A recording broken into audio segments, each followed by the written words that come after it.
Phone করে ডেকে নিয়ে গুলি করে হত্যা করা হয়েছে। 2 মাসের শিশু সন্তানকে আগুনে পুড়িয়ে ও নিজের মাকে কুপিয়ে হত্যার অভিযোগ উঠেছে। শেওড়াপাড়ায় একটি আবাসিক হোটেলে সারা রাত আটকে রেখে এক নারীকে সংঘবদ্ধ ধর্ষণের অভিযোগ উঠেছে।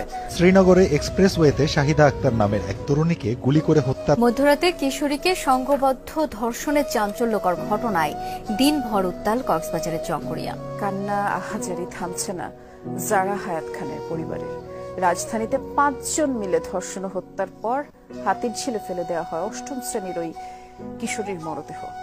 ঢাকা রাজশাহী রুটে ইউনিক রোড রয়্যালসের একটি বাসে ডাকাতি এবং ধর্ষণের ঘটনায় পুরো দেশে তোলপাড় চলছে। ছিনতাইয়ের স্বর্গরাজ্য রাজধানীর মোহাম্মদপুর। বাসার সামনেই ভয়াবহ ছিনতাইয়ের শিকার হন এক দম্পতি। পাবনার ঈশ্বরদীতে প্রকাশ্যে এক যুবলীগ কর্মীকে গুলি এবং কুপিয়ে হত্যা করেছে দুর্বৃত্তরা। চট্টগ্রামের রাউজানে এক ব্যবসায়ীকে প্রকাশ্যে গুলি করে হত্যা করেছে সন্ত্রাসীরা। মসজিদে ঢুকে নামাজরত মুসল্লিদের উপর হামলা চালানোর অভিযোগ উঠেছে। এ ঘটনায় মসজিদের সেক্রেটারি সহ 4 জন আহত হয়েছেন। দুপক্ষের সংঘর্ষে রণক্ষেত্র খুলনা প্রকৌশল বিশ্ববিদ্যালয় কুয়েট।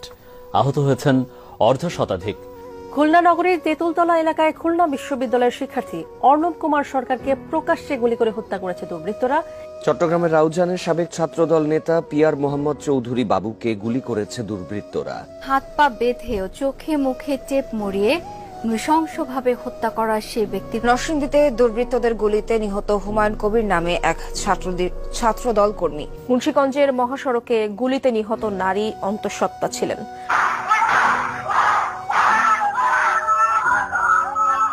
সুমন হালদারকে প্রকাশ্যে গুলি করে হত্যার। হোটেল সিগালের সামনের রাস্তায় হাঁটছিলেন গোলাম রাব্বানী টিপু। এ সময় কাছ থেকে তার মাথায় গুলি করে পালিয়ে যায় দুর্বৃত্তরা। কুষ্টিয়ার দৌলতপুরে এক ইউপি চেয়ারম্যানকে ইউনিয়ন পরিষদ কার্যালয়ের ভেতরেই গুলি করে হত্যা করেছে দুর্বৃত্তরা।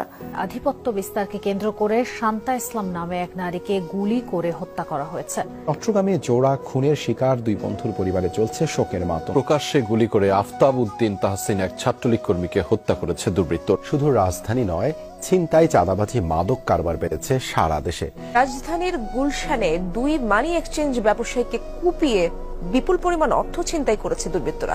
রংপুরে ক্ষুদ্র ও কুটির শিল্প মেলায় হাউজে খেলায় মফিজ পোলা নিয়ে 2 পক্ষের সংঘর্ষ হয়েছে। স্থানীয়তে ছিনতাইয়ের ঘটনা নতুন নয়, তবে এবার তোরাক থানা এলাকায় এসিড নিক্ষেপ করে ছিনতাইয়ের নতুন ধরন দেখা গেছে। এক মা ও তার 2 বছরের সন্তানকে এসিড মেরে ছিনতাইয়ের ঘটনা ঘটেছে। নারায়ণগঞ্জ বন্দরে দেওয়ানবাগ দরবার শরীফে ভাঙচুর অগ্নিসংযোগ করেছে দুর্বৃত্তরা। ঝিনাইদহের শৈলকুপায় 3 জনের গুলিবিদ্ধ মরদেহ উদ্ধার করা হয়েছে।